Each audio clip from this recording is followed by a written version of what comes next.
నిజంగా ఈరోజు రాష్ట్రంలో వ్యవసాయం ఎలా ఉంది, రైతుల పరిస్థితి ఎలా ఉంది అన్నది నిజంగా చూస్తే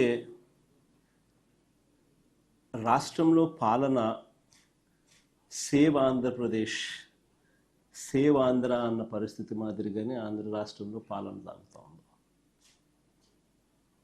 అందరూ కూడా దేశం మొత్తం కూడా హలో ఇండియాస్, మా రాష్ట్రం వైపు ఒకసారి చూడండి అని చెప్పి నిజంగానే ప్రతి ఒక్కరం అనాల్సిన పరిస్థితిలోనే ఈ రాష్ట్రంలో ఈరోజు పాలన సాగుతూ ఉంది. మరి ముఖ్యంగా అడుగులు ముందుకు వేస్తే వ్యవసాయం అన్నది 62% జనాభా దాని మీద ఆధారపడి ఉన్న సెక్టర్.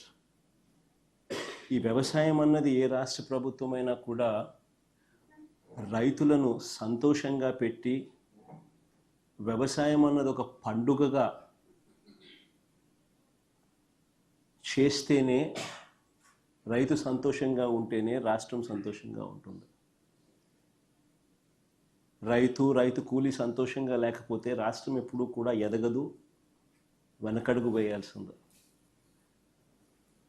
మా హయాంలో పండుగగా ఉన్న వ్యవసాయం చంద్రబాబు నాయుడు గారి హయాంలోకి వచ్చేసరికి అది దండుగలా మార్చిన పరిస్థితి.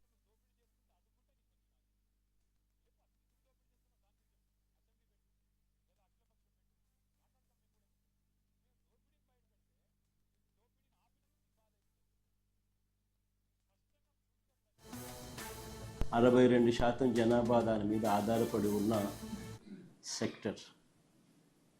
ఈ వ్యవసాయం అన్నది ఏ రాష్ట్ర ప్రభుత్వమైనా కూడా రైతులను సంతోషంగా పెట్టి, వ్యవసాయం అన్నది ఒక పండుగగా చేస్తేనే, రైతు సంతోషంగా ఉంటేనే రాష్ట్రం సంతోషంగా ఉంటుంది. రైతు కూలీ సంతోషంగా లేకపోతే రాష్ట్రం ఎప్పుడూ కూడా ఎదగదు, వెనకడుగు వేయాల్సింది. మా హయాంలో పండుగగా ఉన్న వ్యవసాయం చంద్రబాబు నాయుడు గారి హయాంలోకి వచ్చేసరికి అది దండుగలా మార్చిన పరిస్థితుల మధ్య ఈరోజు రాష్ట్రంలో వ్యవసాయం కొనసాగుతూ ఉంది. మొన్న ఈ మధ్యకాలంలోనే మనమంతా కూడా మోంతా తుఫాను ఇంకా మన మనసుల్లో నుంచి ఇంకా చెరిగిపోలేదు, మననే కనిపిస్తూ ఉంది. అసలు ఆ మోంతా తుఫాను వచ్చినప్పుడు మీ అందరికీ కూడా అవగాహన ఉండి ఉంటుంది. అసలు ఏ రకంగా దానికి బిల్డప్ ఇచ్చారని అంటే, ఇక్కడ నుంచి చంద్రబాబు నాయుడు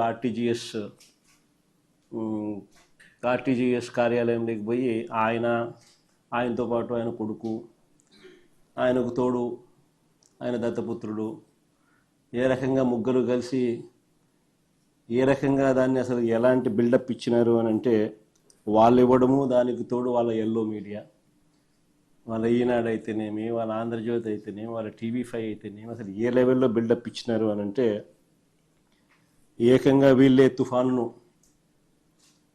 పీకబట్టి డైవర్ట్ చేసినట్టుగా,